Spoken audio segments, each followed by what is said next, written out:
자, 오늘은 오늘 본문 61절이죠. 내가 찬송받을 이의 아들 그리스도냐. 그렇습니다. 예수님께서 이렇게 이야기하죠. 그래서 오늘 주제를 나는 찬송을 받을 자의 아들이다.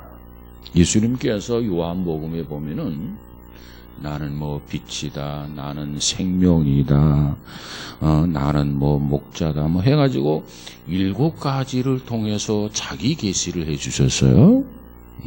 그런데 성경에는 이 7가지 자기 계시 이외에도 예수님이 간접적으로 자신을 밝히신 내용들이 있습니다.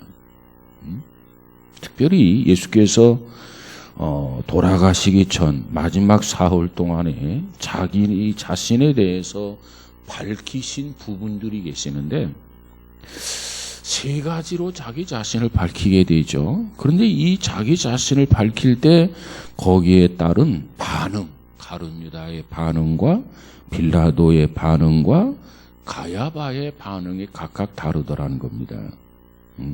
그래서 오늘은 그 중에 하나, 예수님이 나는 찬송받을 이 아들이다 이렇게 했을 때 거기에 따른 이 가룟 유다의 반응은 어떠했는가, 그 점을 좀 살펴보려고 합니다. 사실 지금까지 본 예수님께서 자기 계시를 하실 때 그 말씀의 핵심이 뭐냐면 예수님의 권위는 바로 하나님의 권위다. 그것을 선언하는 내용이었습니다. 그래서 곧 예수님 자신이 곧 하나님이라는 말씀이죠. 그런데 예수님이 이렇게 말씀하셨을 때 그 권위에 어떻게 응답하느냐에 따라서 이 땅에서와 영원한 세상에 우리의 모습이 결정되는 거죠. 그것을 인정하고 받아들이면 우리는 하나님의 자녀가 되는 것이고, 그것을 받아들이지 못한다면 우리는 하나님의 자녀로서 구원받을 수가 없다는 거예요. 자, 그러면 주님께서 항상 말씀하실 때 우리는 어떤 모습으로 반응을 보이고 응답을 보여야만 하는가? 오늘 가룟 유다와 빌라도 그리고 가야바 대제사장, 그들의 반응을 한번 살펴보려고 합니다. 오늘날도 우리가 예수 그리스도를 우리 주변에 보면 믿는 사람이 있고 예수 그리스도를 믿지 아니하고 거절하는 사람도 있단 말이죠. 그렇기 때문에 우리는 어떠한 신앙을 가지고 살아야 할 것인가를 교훈을 통해서 좀 받아보고자 합니다. 자, 먼저 예수님께서 자기 계시를 해요. 내가 누구냐? 나는 찬송을 받으실 이의 아들이다. 이게 자기 계시예요. 나는 누구인가? 그랬을 때 이 가룟 유다의 반응을 우리가 살펴봐야 되는데, 자, 먼저 우리는 요한복음 18장으로 넘어가서 한번 살펴보도록 하겠습니다. 요한복음 18장 1절을 한번 보도록 합니다. 1절에서 5절까지 같이 보죠. 어차피 봐야 될 거. 자, 요한복음 18장 1절에서 5절까지입니다. 시작.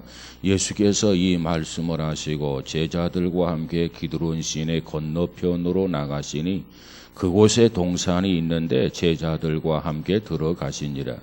그곳은 가끔 예수께서 제자들과 모이시는 곳이므로 예수를 파는 유다도 그곳을 알더라. 유다가 군대와 대제사장들과 바리새인들에게서 얻은 아랫사람들을 데리고 등과 횃불과 무기를 가지고 그리로 오는지라. 예수께서 그 당할 일을 다 하시고 나아가 이르시되 너희가 누구를 찾느냐? 대답하되 나사렛 예수라 하거늘 이르시되 내가 그니라 하시니라. 그를 파는 유다도 그들과 함께 섰더라.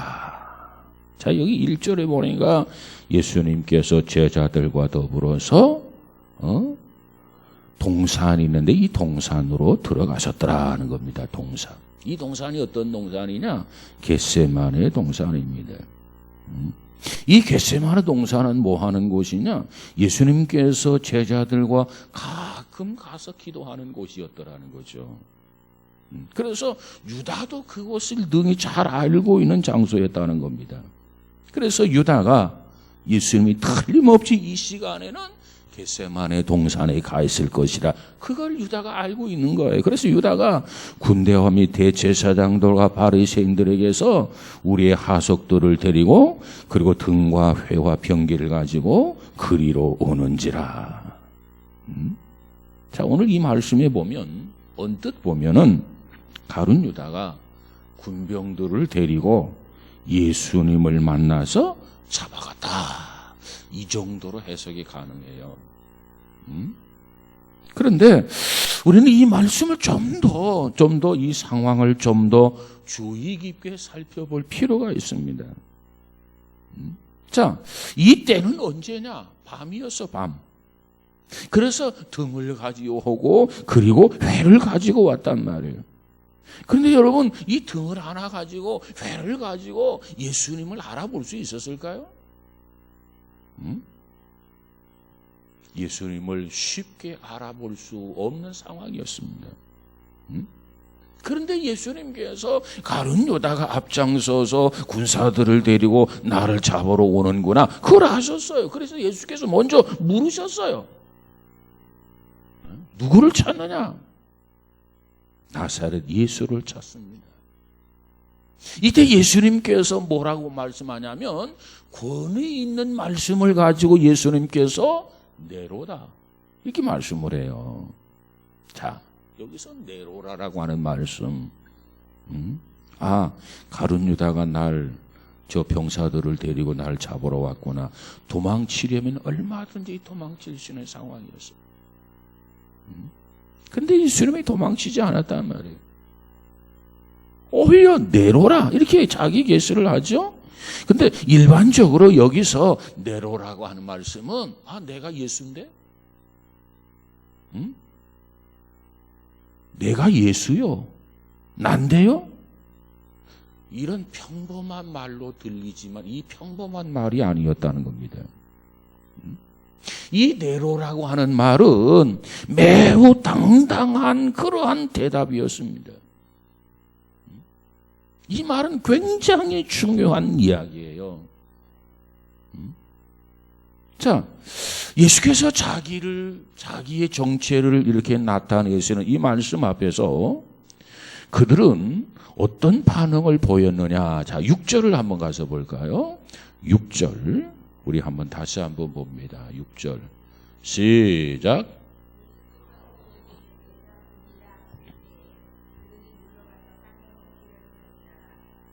예수가 누구요? 난데요? 나요? 이래가지고 그들이 엎드려서 오늘 본문에 보니까 뭐라고 얘기합니까? 엎드렸다고 그래서 엎드려서 저희가 물러가서 땅에 엎드려지는지라. 나요? 난데요? 이렇게 말해가지고 저들이 물러가서 땅에 엎드려졌겠습니까? 그런데 저들의 반응이 이렇게 나타난 거 보면은 이것은 보통 반응이 아니라는 거예요. 예수님의 말씀이 떨어지자마자 저들이 좀 더 물러가서 땅에 엎드려질 정도로 기절초풍하는 장면이에요. 기절초풍하는 장면. 그러면 도대체 네로라고 하는 그 말, 도대체 그 의미가 뭐냐? 어떠한 의미였기에, 어떠한 대단한 의미가 함축되어 있기에 저들이 그 말을 듣는 순간 땅에 엎드려졌을까? 보통이라면 그렇잖아요. 나요? 그래요? 그래요? 우리 갑시다. 쉽게 사로잡아가지고 앞송 끌고 가고 말하실 거예요. 그런데 그들은 그러지 않았어요. 그렇다면 도대체 네로라고 하는 그 말의 의미가 뭐냐는 거죠. 이 네로라라고 하는 이 의미는 히라보 성경에 보니까 에고에이미 두 단어로 표현되어 있어요. 에고에이미. 사실 이 나는 누구다, 에고 에임이라고 하는 이 말은 구약 성경에서 누구에게만 쓰여지는 단어냐면 하나님에게만 쓰여지는 단어였어요. 하나님에게만. 자, 모세가 하나님, 당신의 이름이 무엇입니까? 무엇이라고 말할까요? 이렇게 물었을 때 하나님이 말하기를 나는 스스로 있는 자이다. 이렇게 대답했죠. 바로 이때 사용한 단어가 에고 에임이라는 단어예요. 그냥 보통 말이 아니라 그 말이에요. 그냥 평범한 말이 아닙니다. 에고 에임이 나는 스스로 있는 자다, 나는 신이다, 나는 여호와다, 나는 하나님이라 그 말이에요. 그러니까 저들이 예수님을 잡으러 왔다가 예수님의 그 말을 듣고 기절초풍할 정도로 충격을 받은 거예요. 나사렛 예수가 어디 있어? 그냥 내가 여기 있다, 나 잡아가라, 그렇게 말하는 게 아니라 하나님인 여호와인 내가 여기 있다, 이 얘기입니다. 그러니까 저들이 깜짝 놀라가지고 그 충격을 받아가지고 자기도 모르는 사이에 몸둘 말을 모르고 당에 엎드려서 절하게 된 거예요. 나는 야훼다, 나는 여호와다. 얼마나 어마어마한 선언이십니까? 자, 그 다음 유다의 배신감에 대해 좀 살펴보십시다. 자, 지금 유다는 왜 이 동산에 올라왔죠? 예수님을 잡아 팔기 위해서예요. 그러면 왜 예수님을 잡아 팔려고 했을까? 돈이 귀했을까? 돈에 대해서 욕심이 생겨가지고 예수님께서 그 욕심을 충족시키기 위해서 예수님을 팔기 위해서 이 군사들을 거느리고 이금 예덴 이 겟세마네 동산까지 올라왔나?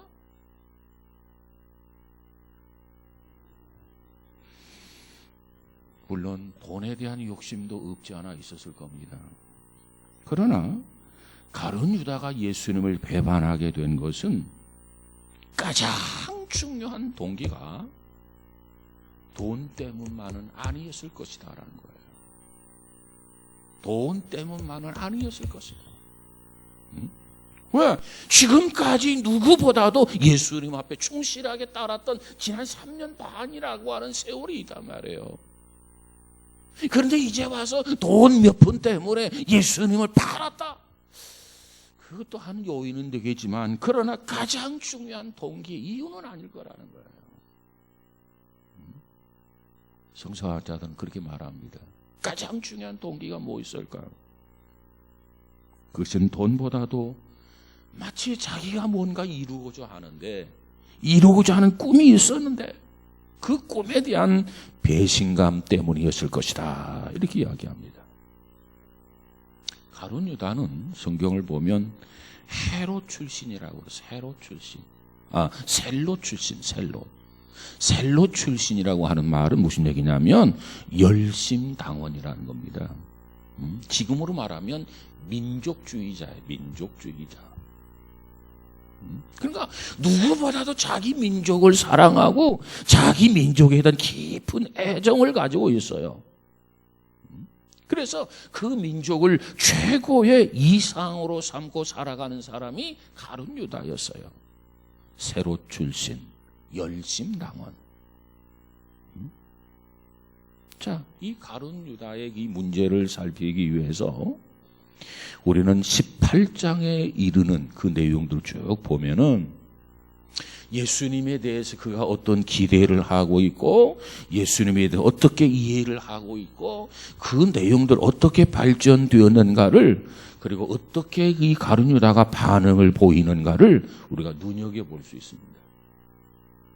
먼저 11장으로 한번 가서 보면 11장에 보면 중요한 사건이 하나가 일어나게 되는데 그 사건이 뭐냐? 나사로가 부활하는 사건이 11장에 나옵니다. 요한복음 11장. 보세요.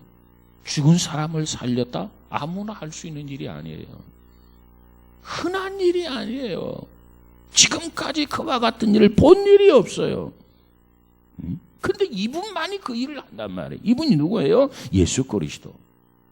그러니까 죽은 나사로 죽어서 장례까지 지냈는데 무덤까지 찾아가지고 죽은 나사로를 예수님께서 살리셨을 때 모든 사람들이 그야말로 깜짝 놀랐어요.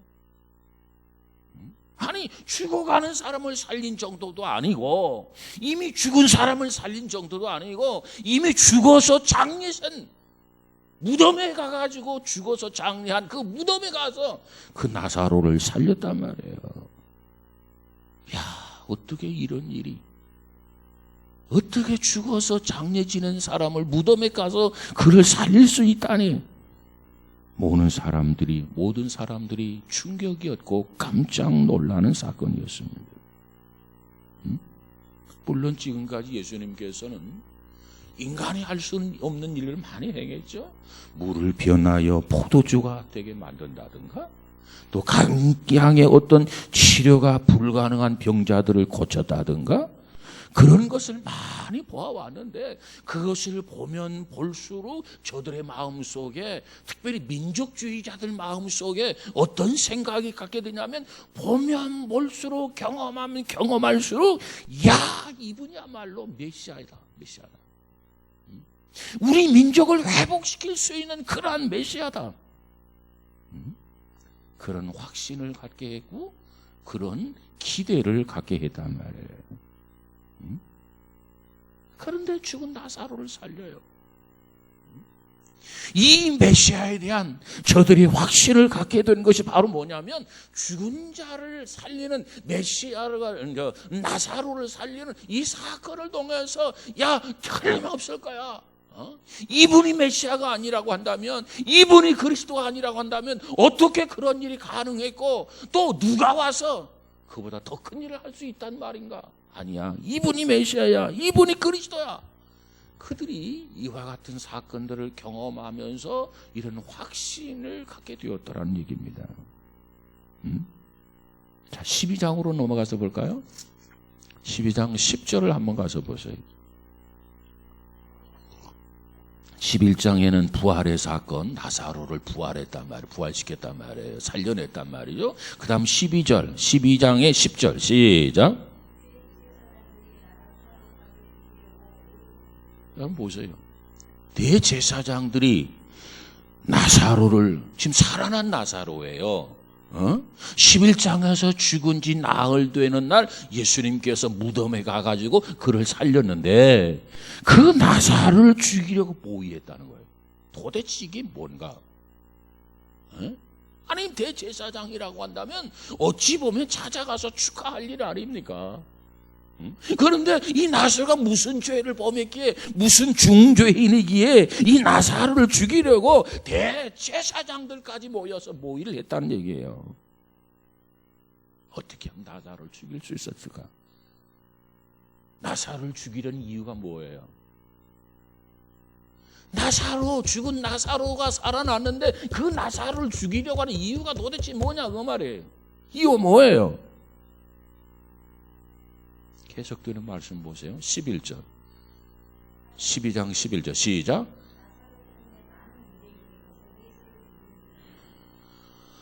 나사로가 그냥 죽었다가 나흘 만에 살아나는데, 단순히 죽은 자가 살아나는 것이 끝나는 게 아니라 많은 유대인들이 그 죽은 나사로가 살아났는데 그 일 까닭에, 그 사건으로 인하여 많은 유대인들이 어떻게 했다고요? 예수를 믿는 거야. 예수를 메시아로 믿는 거라, 그 말이에요. 예수를 그리스도로 믿는 거야. 그러니까 그것을 지켜보고 있던 이 대제사장과 많은 유대인들이, 야, 저거 예수를, 저 나사로 때문에 예수를 믿는 자가 많은데 저 나사로를 어떻게 좀 없애버려야 되겠다. 그렇게 모의를 했다는 겁니다. 그러니까 죽은 나사로가 살아난 이 사건이 그 당시 사람들에게 얼마나 큰 충격을 주었는가 하는 것을 보여주고 있는 내용입니다. 그 다음 12절부터 보니까 장면이 또 바뀌어져요.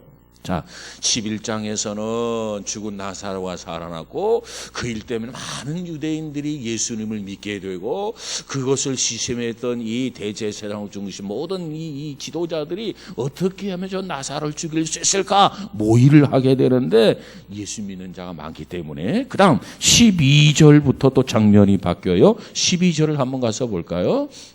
자, 같이 봅니다. 시작. 그 이튿날에는 명절에 온 큰 무리가 예수께서 예루살렘으로 오신다는 것을 듣고 이른바 예수님께서 예루살렘 성에 입성을 합니다. 그런데 입성을 하는데 많은 사람들이 그 소식을 들은 거예요.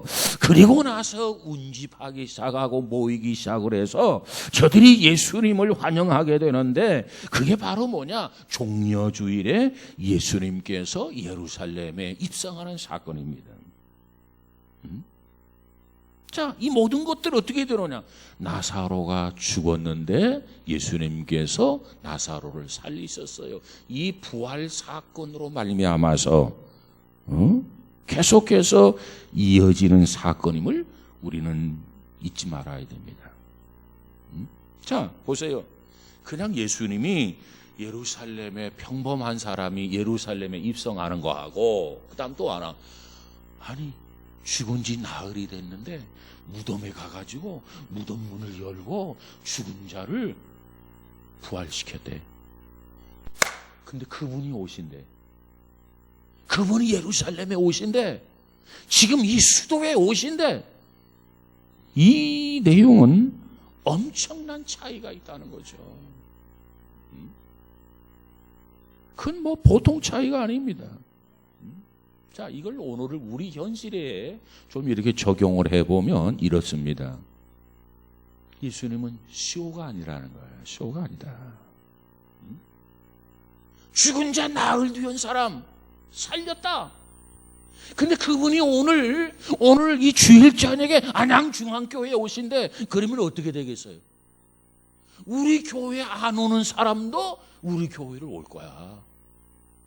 어찌면 미어 터질 거야. 그분의 얼굴이라도 좀 보자. 그분의 말씀이라도 한번 들어보자. 또 많은 병자들이, 야, 그분은 온갖 병을 다 고쳤다더라. 많은 병자들이 미어 터지게 모일 거라 그 말이에요. 그래서 예루살렘에서 많은 사람들이 이 말을 듣고 그들이 종려나무 가지를 손에 들고 흔들면서 예수님을 환영하게 됩니다. 13절을 한번 가져 볼까요? 13절 시작. 종려나무 가지를 가지고 맞으러 나가 외치되 호산나 찬송하리로다 주의 이름으로 오시느니 곧 이스라엘의 왕이시여 하더라.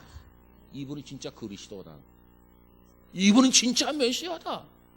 그래서 저들은 모두가 다 예수님께서 그리스도요 메시아라고 아예 확신을 하고 각인을 하고 그리고 지금 예수님을 환영하고 있는 거예요. 이스라엘의 왕이시여 하더라. 자, 그 다음 16절 17절을 한번 가서 볼까요? 16절 시작. 제자들은 처음에 이 일을 깨닫지 못하였다가 예수께서 영광을 얻으신 후에야 이것이 예수께 대하여 기록된 것임과 사람들이 예수께 이같이 한 것임을 생각났더라. 나사로를 무덤에서 불러내어 죽은 자 가운데서 살리실 때 함께 있던 무리가 증언한지라. 아멘. 아멘. 자, 이 나사로의 부활 사건이 그걸로 끝나고 또 다른 사건이 아니라 계속해서 예수님께서 예루살렘에 입성하는 사건과 연결되어져 있다는 겁니다. 근데 그때 무리들이 종려나무를 흔들면서 뭐라고 했냐면 이스라엘 왕이요, 이스라엘 왕이요. 그들은 정치적인 의미를 부여해서 예수님을 지금 환영하고 있는 겁니다. 이스라엘 민족이 어떤 상태에 있었나요? 로마의 식민지 압제하에 있었어요. 우리나라도 한때 일본의 식민지 생활을 해왔었죠. 그런데 정말 숨도 제대로 못 쉬면서 이 압박을 받고 고난을 당하고 이렇게 살아갔는데 죽은 자를 살리신 예수님께서 이스라엘의 수도인 예루살렘에 입성하고 있단 말이에요. 그러니까 그 모습을 보면서 민족주의자들, 열심당원들을 포함해서 예수님의 제자들까지라도 틀림없이 어떤 정치적인 의도가 있었다. 정치적인 의미를 부여하면서 기대했단 말입니다.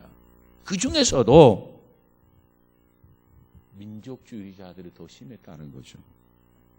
그래서 이 예수님에 대한 정치적인 기대가 한껏 부풀어 올랐는데, 그처럼 정치적인 기대가 한껏 부풀어 오른 사람 중에 대표가 누구냐? 가룟 유다였다는 거예요. 그래서 예수님이 자기 나라를 해방시키고 뭔가 자기 민족을 회복시키고 자기 민족을 독립시킬 줄 아는 그런 기대를 가지고 예수님을 바라보고 있었던 그들. 그런데 예수님은 이스라엘 민족을 해방시키는 자로 등장하는 것이 아니라 구세주로서 등장하고 있는 거예요. 그러니까 그들의 기대와 예수님의 등장하는 그 목적과는 사뭇 달랐다는 거죠. 그들이 원하는 것은 구세주가 아니었습니다. 그들이 원하는 것은 뭐였느냐? 혁명가였습니다.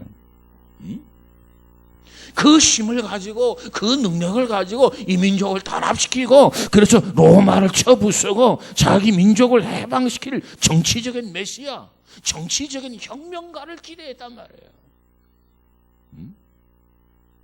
그래서 예수님에 관한 인기는 하늘 높이 치솟았어요. 그래서 예루살렘 성이 온통 소용돌이 속에서 예수님을 환영했더라.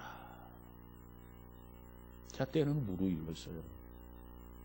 이때 예수님께서 정말 마음만 먹고 정말 로마를 향해서 도전한다고 한다면 이스라엘 민족의 영웅이 될 수 있는 절호의 기회요, 절호의 찬스였습니다.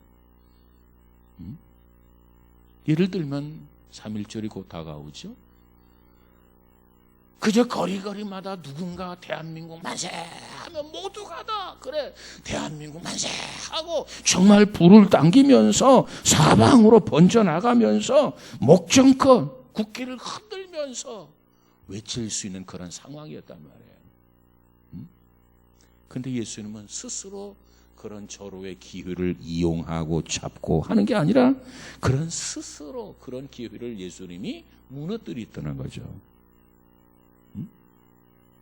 민족의 영웅이 될 수 있는 정치적인 메시아, 혁명가로서의 메시아의 길을 걷지 아니하고 구세주로서의 메시아의 길을 걷게 된 것입니다. 그러니까 이와 같은 모습을 보면서 누가 실망하느냐? 가룟 유다가 실망한 거예요. 왜? 그런 민족주의자의 정신이 너무 강했어요. 예수님의 제자들이 실망한 거예요.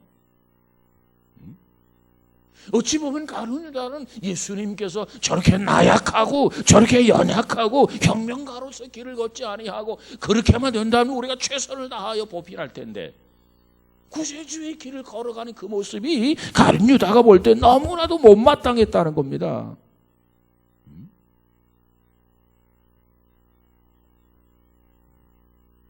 제자들은 예수님에 대해서 기대하는 바가 바로 정치적인 메시아, 혁명가적인 메시아, 그것이 제자들이 기대하는 바였어요. 근데 실망했죠. 왜? 예수님께서 십자가에 힘없이 한 번 반항하지도 못하고 저항하지 못하고 그저 순순히 잡혀서 순순히 죽어가는 그 모습을 보았을 때 얼마나 실망했겠어요. 훗날 사도행전 1장 6절에 가서 보면은 무명한 한 제자가 주님에게 다가와서 심각하게 이런 질문을 던집니다. 이스라엘 나라를 회복하심이 이때입니까? 이 말에서 주님께서는 아무 말도 안 하셨지만은 이 말에서 이 제자가 질문하는 의도가 뭐였겠어요? 지금이야말로 로마의 압제에서 벗어날 수 있는 절호의 기회가 아닙니까? 절호의 찬스가 아닙니까? 그렇다면 선생님이 뭔가 앞장서서 뭔가 해야 되지 않겠습니까? 뭔가 정치적으로 혁명가로서의 기대를 했던 저들이 정말 주님에게 집요하게 앞장서 줄 것을 요구하는 내용이에요. 그러나 주님은 끝내 그 길을 걸어가지 않았습니다. 아마 이것을 지켜보고 있는 가룟 유다는 틀렸다, 아니구나 이렇게 단념하기보다는 끝까지 예수님에 관한 기대, 그 기대를 저버리지 아니하고 끝까지 뭔가 그래도 하면서 일말의 신락 같은 희망을 가진 것이 가룟 유다라는 겁니다. 당신이 정말 주님이라면, 당신이 정말 여호와라면, 당신이 정말 야훼라면 이 민족을 이 수치와 이 굴욕에서 해방시켜야 됩니다. 이것이 선생님이 해야 할 일입니다. 지금까지 수없이 반복해서 나는 누구다 하나님만이 하실 수 있는 일 말씀하지 않았습니까? 그러면 하나님이라고 말한다면, 그러면 여호와라고 말한다면, 그러면 야훼라고 말한다면 선생님이 이 일을 하셔야만 되지 않습니까?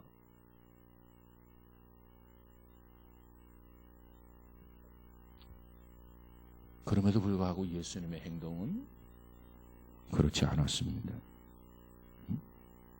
그러니 예수님을 통해서 뭔가 민족이 힘을 얻고, 뭔가 단합이 되고, 뭔가 해방을 얻고, 뭔가 독립하고자 하는 그 꿈이 점점점 멀어져 가는 거예요. 선생님이 나서면 할 수가 있는데, 가능한 건데, 선생님이 뭐 깃발만 꽂으면 되는 건데, 그러니까 점점 그 꿈이 멀어져 간다 이렇게 생각하니까 특별히 예수님의 제자 가룟 유다가 예수님에 대한 배신감을 갖게 된단 말이에요.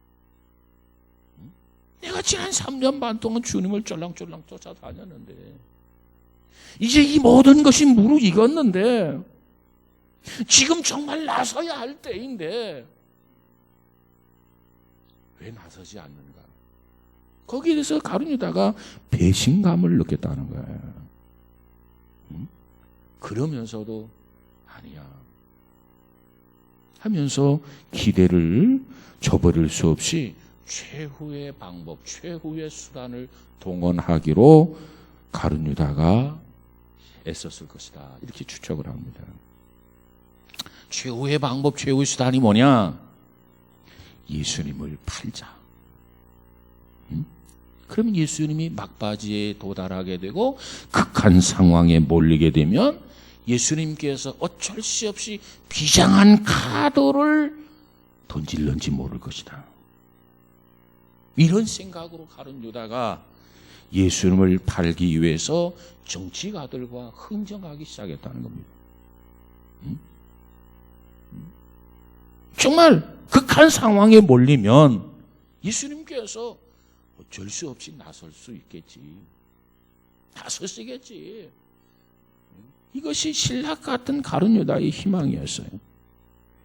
그래서 이 정치가들과 흥정을 하게 되는데, 예수님이 지금 어디에 가서 뭘 하실 건지 가룟 유다가 너무 잘 알고 있어요. 누구보다도 잘 알고 있었기 때문에 로마 군병들을 데리고 그 겟세마네 동산에 올라간 거예요. 군병들의 모습이에요. 나사렛 예수가 누구요? 이때 예수님께서 대답합니다. 내가 그다. 에고 에임이 얼마나 놀라운 기회입니까? 주님께서 다시 한번 내가 하나님이다. 내가 메시아다. 내가 여호와다. 자기 계시를 해주는 거예요. 나는 그냥 서민이야. 이렇다고 한다면은 더 이상 기대를 안 하겠는데, 아니 주님이 스스로 나는 여호와다, 나는 하나님이다, 더 분명하게, 더 확실하게 주님이 자기 자신을 계시해 주고 있단 말이에요. 아마 그 얘기를 들었을 때 가룟 유다가 그래, 이제는 하나님의 능력이 나타나는 모양이다. 이제는 메시아로서의 사역을 하실 모양이다. 이제는 깃발을 꽂을 모양이다. 그러면서 가룟 유다가 긴장을 하고 기대하면서 숨을 죽였습니다. 왜? 이제야말로 정치적인 회복이 이루어지고 혁명이 가능한 시점에 다다랐다. 이렇게 기대하고 마지막 숨을 죽이면서 예수님의 반응을 기대하고 있는 거죠. 그런데 예수님이 어떻게 됩니까? 순순히 잡혀갔어요. 놔라. 내가 누군 줄 알고 나를 잡아가려고 하는, 이렇게 좀 한마디라도 반응하고 했으면은 좀 더 실망하지 않았을 터인데, 그저 예수님께서 아무 말도 하지 아니하고 나다 하고 그냥 잡혀가는 거예요. 순수하게 단 한마디 반항도 없이 저항도 없이. 그 모습을 가룟 유다가 지금 지켜보고 있단 말이에요. 극단적 상황에 몰리면 예수님께서 나서시겠지. 이게 기대 사항이었는데 그것마저도 순순히 수포로 돌아가게 됩니다. 그래서 예수님은 마지막 혁명의 길을 기대했지만은 혁명의 길이 아닌 죽음의 길을 선택해서 주께서 걸어가셨더라. 자, 오늘 여기까지만 하는데, 자 보세요. 우리는 하나님, 그 살아계신 하나님에 대해서 나름대로의 기대하는 바가 있어요.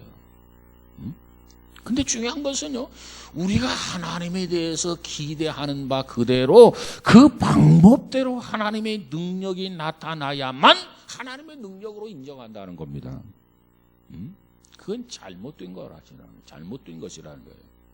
지금 가룟 유다가 생각하고 가룟 유다가 기대하고 있는 건 뭐냐면, 이 가룟 유다가 생각하는 방법대로 메시아로서 깃대를 꽂고 뭔가 앞장서면 제자들이 뒤를 따를 것이고 이 민족을 단합시켜서 뭔가 애굽에게서 독립할 수 있는 이스라엘 회복이 이때라고 생각하고 믿었던 것이 누구냐? 가룟 유다였어요. 근데 가룟 유다가 생각하는 그 방법대로 모든 것이 이루어지질 않았어요.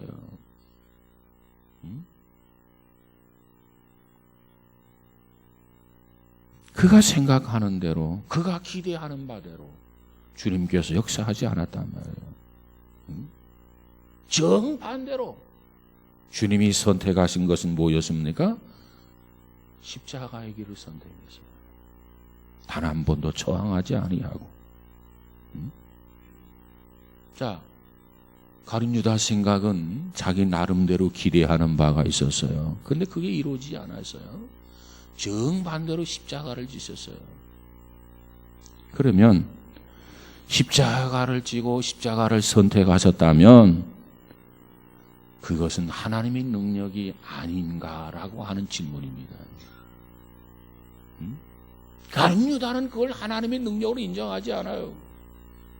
가룟 유다는 그것을 하나님의 능력으로 받아들이지 않아요.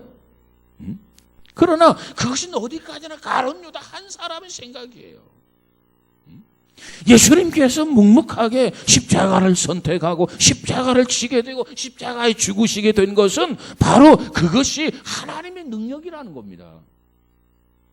어느 누구든지 죽음 앞에서 반항하고 저항하지 않을 사람 누가 있겠어요? 죽음이란 사람을 두렵게 만들어요. 그래서 저항하게 만든단 말이에요. 아무리 미워해도 죽음은 두려운 거야. 그래서 누구든지 두려워하게 된단 말이에요. 그런데 예수님은 그 길을 선택하셨어요. 여러분, 십자가로 로마 정권을 무너뜨리고 유대인들이 해방을 받고 유대인이 독립을 하고 그것만이 주의 능력이 아니라는 거예요. 자기 자신을 죽이면서 그 고초를 당하면서 많은 사람들을 구원하고 많은 사람들에게 감동을 주고 이 세계를 변화시키는 것, 이것이 바로 뭐냐? 이것이 진정한 하나님의 능력이라는 겁니다. 가룟 유다가 생각하는 하나님의 능력과 예수님이 생각하는 하나님의 능력이 질적인 차이가 있는 거예요.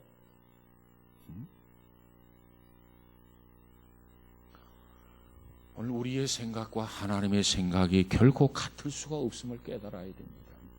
그래서 성경은 말하기를 네 생각과 내 생각이 다르다 이렇게 말씀을 하세요.